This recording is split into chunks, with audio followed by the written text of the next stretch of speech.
All right, we are here with the 5 sheet today for this article from Huffington Post. Remember, the 5 sheet itself is an objective document which anyone can fill out however they see fit. What I'm doing in this video is me filling out a 5 sheet for this one article according to my own personal opinions and biases. So it's likely I will make some mistakes. If you see any, feel free to point them out in the comments, or feel free to fill out a 5 sheet of your own and do a better job. Alright, let's get started with the title as they write it. Trump's donors funneled $10.5 million into his businesses during his presidency. And they have the little subtitle. Some $8.5 million of that comes from committees Trump controls directly, while $2 million comes from other Republican candidates and committees. So what is that? I wrote that was a factual opinion, or a factual headline, not too much editorialization in there. How did I paraphrase it? Trump's political donors poured $10.5 million into his businesses during the campaign. Alright, what bias do we have here? This is Huffington Post. That is a left-leaning source. Let's jump down to the thesis here. It's right in the first paragraph.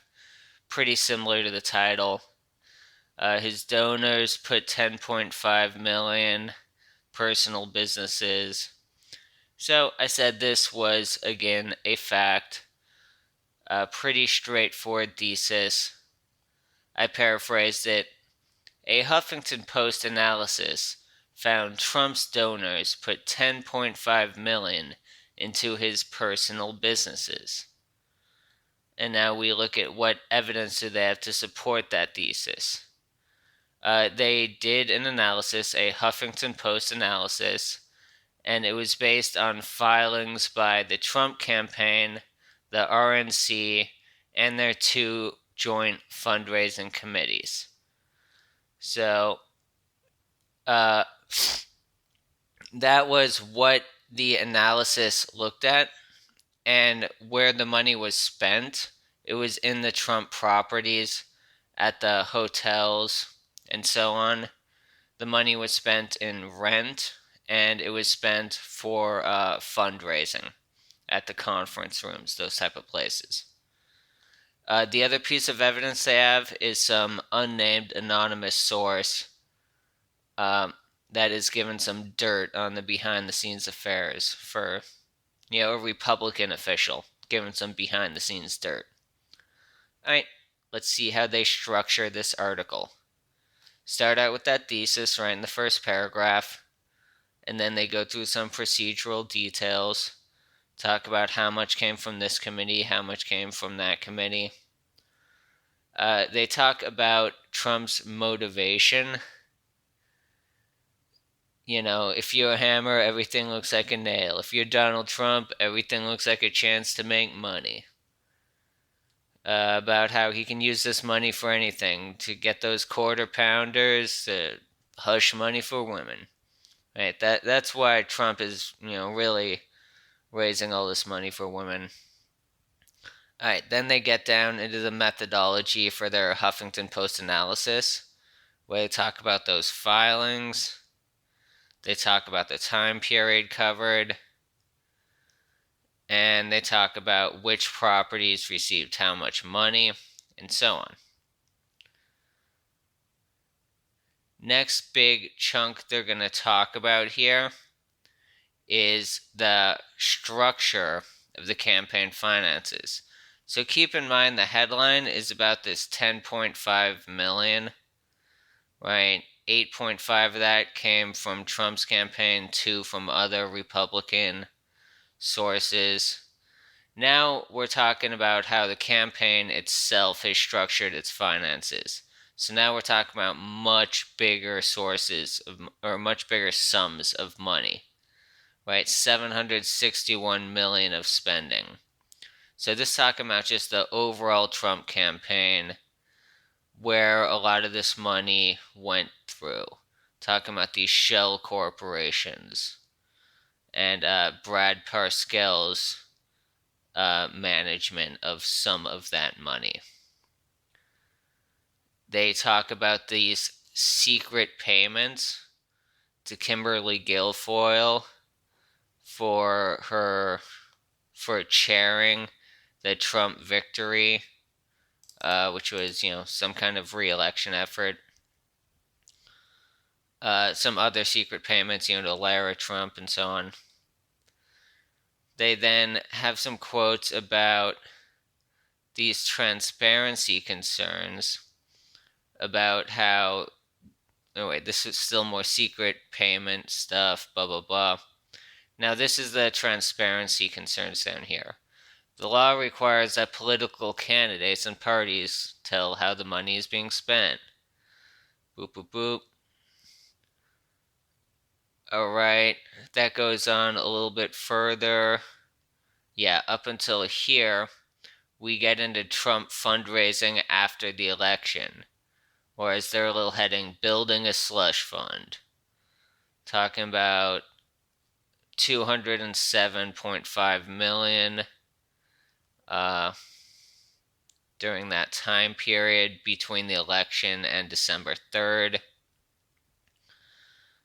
They're talking about what's going to happen with all this money, how much of it is actually going to be spent, contesting the election or helping the Georgia runoff races or doing something else.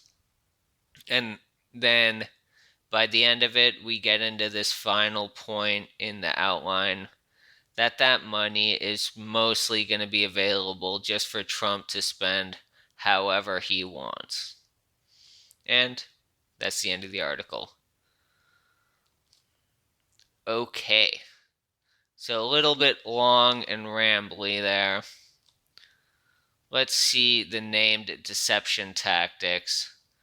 The one I've got on the list here is the straw man feigning ignorance. They had this line where one top RNC fundraiser close to Trump acknowledged that the hotel, one of the Trump hotels, was not necessarily the best value. And then the quote they included was, "The Trump is pricey," meaning the Trump hotel is pricey. So they have, it's not necessarily the best value, and the evidence is that it's pricey. So I don't think that it's pricey is good evidence that it's not the best value, especially in the lack of any other context. Sometimes more expensive things are a better value. Some fundraisers work better in expensive settings. Like you look at some of the real high dollar fundraisers, they go to these insanely posh restaurants. And if you go to a cheap hotel, or as these guys would put it, a better value hotel, you're not going to be able to attract the real high dollar donors that some of these fundraisers are designed to attract. And then there's also the fact that if the candidate's name is on a building, that likely has an effect on the fundraising. And I'm sure they have some internal analytics that looked at this. So here, the Huffington Post article didn't address any of those factors. They're just implying that if it costs more, it's a worse value. So that's a straw man or feigning ignorance, because they're not considering any of the other arguments about the value equation. Alright, let's look at this one other note they had I had from their sentence right at the beginning that caught my eye. So, Trump's donors, the vast majority are working class, put $10.5 million into the erstwhile billionaire's own, blah, blah, blah, blah. So erstwhile means like, former, like he used to be a billionaire. So what are they saying here? It feels like a jab, this like some kind of an attack, but I can't tell what they're trying to say. So the implication here is like he was a billionaire, but now he's not. So they're criticizing him for losing money during the presidency. Is that the nature of this criticism? I mean, for a while, a lot of people on the left were saying he's not actually a billionaire, he's never been a billionaire. But now they seem to be conceding that he was a billionaire at some point, but they're saying he no longer is. Uh, and that lines up with what Trump has been saying is that he's, going to be the first president ever to lose money by becoming president. And people on the left have been saying the exact opposite, saying he's using the office to enrich himself. And this article seems to be arguing that exact point, that he's using the office to enrich himself, while putting in this point about how he lost money. I don't know. So that's a weird little note. Definitely points to the bias in this article. Highlights the fact that we are not reading an objective piece of journalism here. This is not someone reporting on the news, make of it what you will. This is an advocacy piece.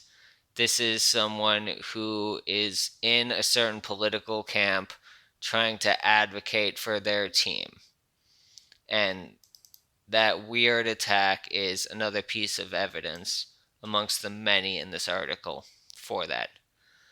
All right, summing up here, what did we learn from this article? So the actual thesis, the actual title, the thing about the $10.5 million seems like a non-story. That amount of money is really small in this context, and hosting political fundraisers at businesses owned by people friendly with the campaign is nothing new. That happens all the time. And they're done talking about that story before the halfway point of the article. They stop talking about the story here. And then the article keeps going all the way down through here, talking about old news, talking about how Brad Parscale had these shell companies and, the overall structuring was bad, and about these secret payments, and about how Trump continuing to raise money after the election was shady, and what he's going to do with that money is problematic. Maybe all of that stuff is true, maybe it's not, but none of that is news. That's all old information that is just being rehashed here because it's kind of on point with the actual thesis of the article, which is this thing about the $10.5 million. But they didn't, that the actual thesis of the article wasn't enough for them to write a full article on. They only got about halfway through, realized they still had a few pages to fill, so they went back to these arguments from the previous weeks or months and just kind of rehashed them. So that was another flag that tells you whatever the actual argument is really weak. If they're not able to just make the argument. If they put up the argument and they're like, yeah, see, this is a really strong argument, but also look at all this other stuff that, was already out there in the public record. Look at all this other stuff too. The argument we're making is really strong, but look at all this other stuff too. That's a sign that the argument might be weak. If the argument were actually strong, they'd just say, hey, here's the argument. Look at it. It's strong. But that's not what they did here. Alright, kind of long, disconjointed article. Might have been some stuff I missed in here. Kind of a lot going on. So feel free to run your own 5-sheet on this. If you think I missed anything, if you see any glaring omissions, drop that in the comments. I'll take a look. And otherwise, I'll see you guys soon. Thanks.